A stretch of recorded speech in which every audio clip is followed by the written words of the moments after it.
Welcome back to The Explainer. Today we're diving into a totally chaotic, literally terrifying, and just straight up bizarre true crime scenario that all unfolded right on the side of an Arizona highway.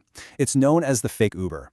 We're going to examine a situation that starts out looking like a routine traffic stop, but honestly immediately spirals into this dizzying psychological puzzle.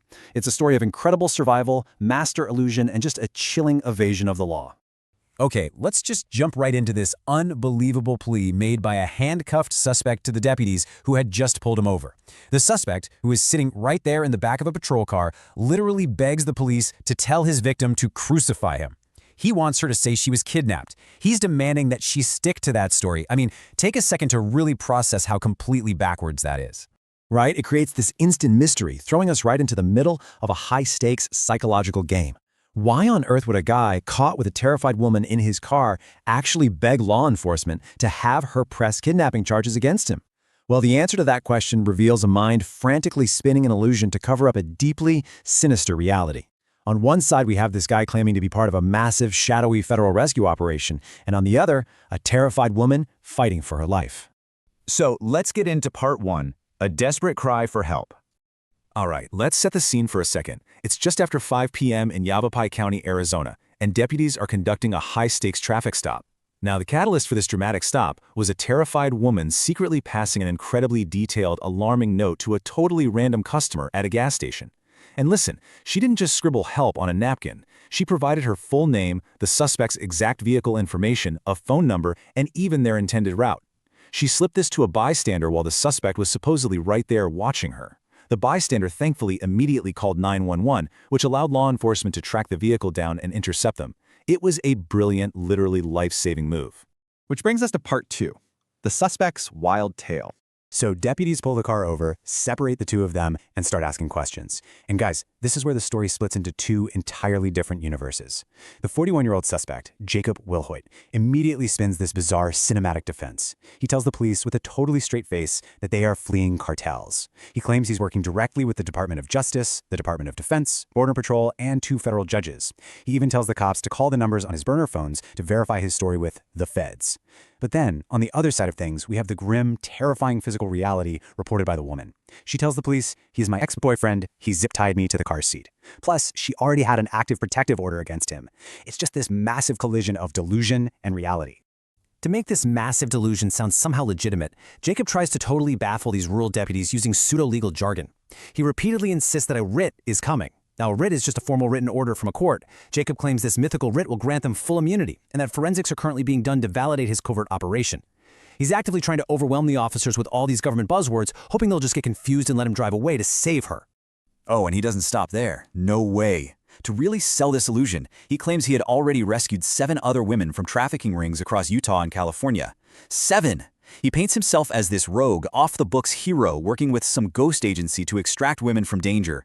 He even claims the car they're driving was purchased just yesterday specifically because their other vehicles were being tracked by assassins. It's an intricate, deeply fabricated web of lies. Moving on to part 3, the terrifying truth. Because when you actually shatter this guy's illusion, what's underneath is a deeply horrifying reality. The truth absolutely didn't involve cartels or the DOJ. It actually began on a totally normal Monday morning in Mesa, Arizona, a full day before this traffic stop even happened. The victim had dropped her car off at a Kia dealership for a routine oil change. As she's waiting, she gets a phone call. It's Jacob. He tells her he ordered an Uber for her to get home. A car pulls up, she thinks it's a rideshare, opens the door, and gets in. But once she's trapped inside, the driver turns around and takes off his disguise. It wasn't an Uber driver, it was her ex-boyfriend, the exact guy she had a protective order against. And the details of this disguise, they are just incredibly disturbing. He was wearing a brown wig and a black, velvety women's blazer adorned with roses just to trick her from a distance. And once she was in that car, the trap snapped shut. The police later found he had actually abandoned his court-ordered ankle monitor and had multiple burner phones wrapped in aluminum foil to evade GPS tracking. So this wasn't some spur-of-the-moment thing, right? It was a highly calculated ambush. So, the absolutely crucial point here is the victim's brilliant, on-the-fly psychological survival strategy. Once she realized she was kidnapped and zip-tied to the seat by a man experiencing these intense delusions, she knew fighting physically might actually get her killed. So she shifted tactics. Step 1. She played along. She feigned love. She literally told him she wanted to be with him and agreed with all his crazy cartel stories. Step 2. This psychological compliance caused him to relax. He started being more lenient and eventually actually cut the zip ties off her hands. Step 3. Once her hands were free, she waited for the exact right moment at that gas station to slip that life-saving note to a stranger. It's literally a masterclass in survival under just unimaginable pressure. Which leads us into part 4, justice and resolution. As the investigation is unfolding right there on the shoulder of the highway, Jacob's whole federal judge fantasy just evaporates. When officers actually look inside the vehicle, the physical evidence overwhelmingly grounds the story in a terrifying, undeniable reality. I mean, deputies found the brown wig, they found the black velvety blazer, they found zip ties and duct tape physically stuck to the passenger seat where she had been restrained. Crucially, they found 2 handguns.